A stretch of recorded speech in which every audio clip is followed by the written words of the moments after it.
Përtej dhunës e presionit, shkodranët kanë zgjedhur të mos përkulen, por të mbrojnë parimet e vlerat duke mbështetur Partinë Demokratike për zgjedhjet e 11 majit. Dëshmi e frymës së fitores ishte edhe takimi në rajonin numër 3, ku kandidati demokrat Bars Spahia u prit nga banorë të shumë të kësaj zone. Me 11 maj do të jetë një fillim i ri për Shkodrën e Shqipërinë, fillim i shpresës, tha në fjalën e tij kandidati Spahia, duke i ftuar qytetarët masivisht të votojnë numri 1, edhe ata socialistë të zhgënjur nga keqeverisja 12 vjeçare e Edi Ramës. Kjo dëshirë dhe ky entuziazëm për të ndryshuar këtë realitet tregon se akoma ka shpresë, se qytetarët përtej çdo dhune, presioni, kanë zgjedhur të mos përkulen, por të qëndrojnë me dinjitet parimeve dhe vlerave që askush më mirë se Shkodra nuk i përfaqëson. Le të vazhdojmë të shohim përpara me optimizëm, me bindjen e plotë se me 11 maj do të jetë një start i ri, një fillim i ri për Shkodrën dhe për mbar Shqipërinë.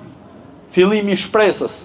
Le të bahemi fryma e vërtetë e ndryshimit që kërkon gjithë Shqipëria.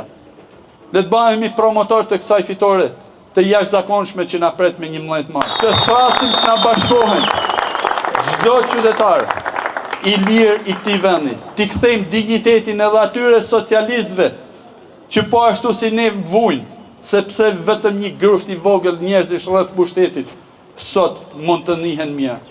Por pjesa më e madhe dhe socialistëve vujnë po një lloj si ne, varfrinë, pasigurinë, mungesën e shëndetësisë, të arsimit etj. etj. Le t'i kërkojmë edhe atyre që çdo qytetar i të ndershëm të na bashkohet në rrugtimin ton drejt fitores së sigurt të 11 majit. 4 ditët e mbetura deri në zgjedhjet e së dielës së 11 maj duhet të shërbejnë për të punuar edhe më shumë me çdo qytetar që t'i drejtojnë kutive të votimit, duke mbështetur programin e Partisë Demokratike dhe Aleancës për Shqipërinë Madhështore, ishte ftesa që u bëri kandidati Bars Spahia të pranishmëve.